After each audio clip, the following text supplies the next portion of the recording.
Hello everyone, good morning সবাইকে। তোমরা সবাই কেমন আছো? আশা করি অনেক ভালো আছো, আর আমিও অনেক অনেক ভালো আছি। আর অনেক দিন পরে আবার আমার বাসার ডেইলি ব্লগ ভিডিও নিয়ে চলে আসলাম। তো বাড়িতে গিয়েছিলাম, আর বাড়িতে যে আর তেমন কোনো ভিডিও করা হয়নি, কারণ আমাদের পূজা পার্বণ মানেই তো নিরামিষ, তাও থাকেই। এই জন্য খুব বেশি একটা আর ভিডিও করতে পারিনি।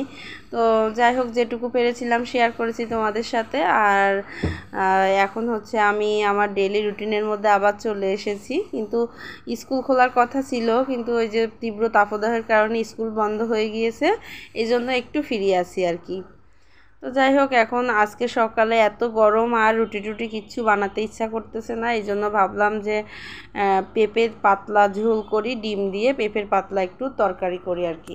তো এই জন্য পেঁপের তরকারি করে নিচ্ছি। আর এই যে দেখো, ডিমগুলাও সিদ্ধ করে নিয়েছি। আর বাড়ি থেকে তো মা হাঁসের ডিম, মুরগির ডিম দিয়ে দিয়েছিল। আবার তারপরে বাসায় এসে দেখি আরাধ্যার বাবাও ডিম নিয়ে আসছে ফ্যাক্টরির। তো আর কি, ডিমের ঘরে ছড়াছড়ি হয়ে গিয়েছে, এই জন্য ভাবলাম যে সকালে ডিমের তরকারি করি পেঁপে দিয়ে। আর আমরা তো এমনিতেই সবাই ডিম খাই সিদ্ধ সকালে। তো এই আর কি, পেঁপে দিয়ে ডিমের তরকারিটা বসিয়ে দিলাম। আর এদিকে দেখো, ওই যে মাছ ভিজিয়েছিলাম, মাছটা কুটে নিলাম। তো মাছটা কিন্তু ওভাবে রাখার কারণে এখন একদম ফ্রেশ এবং তাজা তাজা আছে মাছগুলা পিস করার পরে। আর এদিকে মা কচু দিয়েছিল বাড়ি থেকে, মুসা দিয়েছিল, মুসা কুটে নিচ্ছি। আর কচু কুটেছি মাছ দিয়ে আর কচু দিয়ে রান্না করব আজকে। তো আমাদের এটাকে বলা হয় হচ্ছে মান কচু। তো কে কে এই যে মান কচু খেয়েছো তোমরা, আমাকে কিন্তু অবশ্যই কমেন্ট করে বলবে। আর এই যে দেখো, আমার পেঁপে দিয়ে ডিমের তরকারিটা একদম রেডি হয়ে গিয়েছে। এটা কিন্তু সকালের একদম স্বাস্থ্যসম্মত খাবার। আর এখন হচ্ছে আমার মাছ ভাজিটা করা হয়ে গিয়েছে, এখন মাছের ঝোলটা বসিয়ে দিচ্ছি।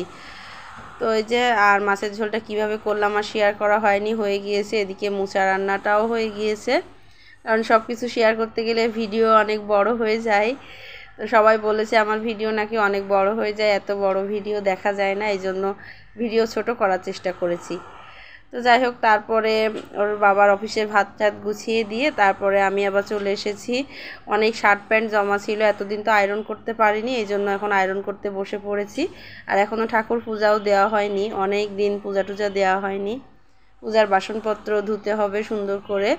তো এখন এই যে স্নান করে ফ্রেশ হয়ে এই যে বাসনপত্র ধুয়ে ভালো করে মেজে এখন সব ঠাকুরঘরটা পরিষ্কার করে পূজা দিয়ে নিয়েছি। আর পূজাটা যতক্ষণ দেওয়া না হয় আমার ততক্ষণ যেন ভালোই লাগে না।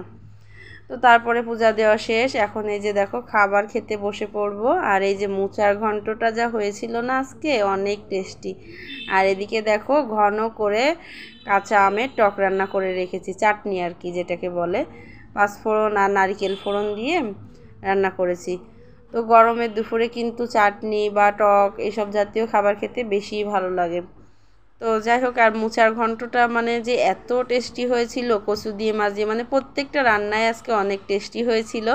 দুপুরে খেয়ে দিয়েই কিন্তু রিভিউ দিচ্ছি বিকেলে, অনেক বেশি টেস্টি হয়েছিল। তো এই যে খাবার খেতে বসে পড়েছি, আর আমার যশকেও মেখে দিয়েছি, ও একা একা খাওয়ার চেষ্টা করতেছে। তো আজকের মতো টাটা, বাই বাই সবাই, বাই।